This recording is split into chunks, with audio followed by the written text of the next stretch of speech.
নমস্কার বন্ধুরা, এই মুহূর্তে সব থেকে বড় বিগ আপডেট যেটা মূলত আজকে কলকাতা হাইকোর্টে মহামান্য বিচারপতি শ্রী রায় চট্টোপাধ্যায়ের বেঞ্চে 2014 প্রাইমারি টেটের ওএমআর সিট বিকৃতি মামলা একটা গুরুত্বপূর্ণ শুনানি রয়েছে এবং এই মামলা আজকে ঠিক কি হতে চলেছে এই নিয়ে আলোচনা করব এবং আদৌ এই মামলা আজকে শুনানি হতে চলেছে কি না ইত্যাদি বিষয় নিয়ে আলোচনা করব।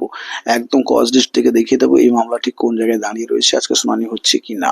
আপনারা দেখতেই পাচ্ছেন যে এই মামলা মূলত আজকে আমরা যে অ্যাফিলিয়েটেড সাইটটা রয়েছে সেখানে দেখছি যে ফিলিং নাম্বার 2012/2022 এই নাম্বারে আমরা দেখতে পাচ্ছি যে একদম লাস্ট যে বর্তমান লেখা আছে যে নেক্সট হিয়ারিং ডেট অর্থাৎ আজকেই 23 মে 2025, একদম আপনারা দেখতেই পাচ্ছেন ফার্স্ট হিয়ারিং ডেট যেটা ছিল একদম 8 ফেব্রুয়ারি 2022, তারপর থেকে কিন্তু অনেকগুলো হিয়ারিং হয়েছে এবং লাস্ট হিয়ারিং মূলত আমরা দেখলাম যে ফিফথ মূলত মে 5th মে নয় 5th জুন মূলত এই মামলা হয়েছিল।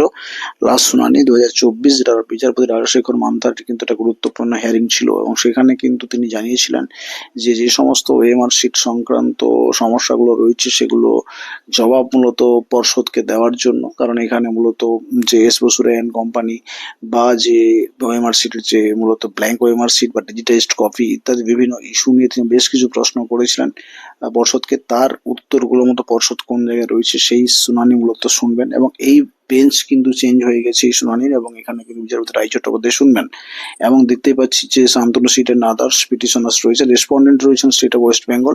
আমরা একদম কজ লিস্টে যাব, কজ লিস্টে গিয়ে দেখবো যে এই মামলা ঠিক কোন জায়গায় দাঁড়িয়ে আছে, আজকে আদৌ শুনানি হতে পারবে কি না।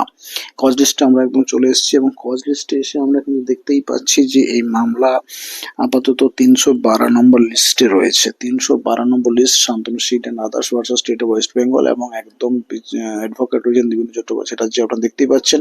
তো এই জায়গায় দাঁড়িয়ে কিন্তু 312 নম্বর জায়গায় দাঁড়িয়ে এবং এই মামলার সঙ্গে কিন্তু অনেকেই যুক্ত হয়েছেন। প্রায় 16টি কেস লিঙ্কড রয়েছে এই মামলার সঙ্গে। দেবব্রত দাস, বাবলু পাল, বাবলু বিশ্বাস ইত্যাদি অনেকগুলো মামলার সঙ্গে যুক্ত রয়েছে। তো এই একটা যুগান্তকারী মামলা।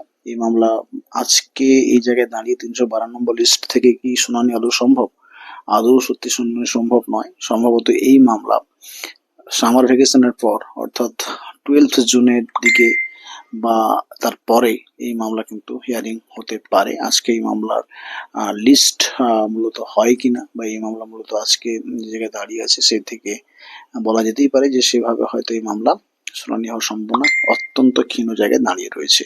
যাই হোক, আমরা আজকে তাও লক্ষ্য রাখবো যে এই মামলা মূলত ওঠে কিনা এবং পরবর্তী আপডেট এলে আমরা অবশ্যই আপনাদেরকে জানিয়ে দেবো। ধন্যবাদ।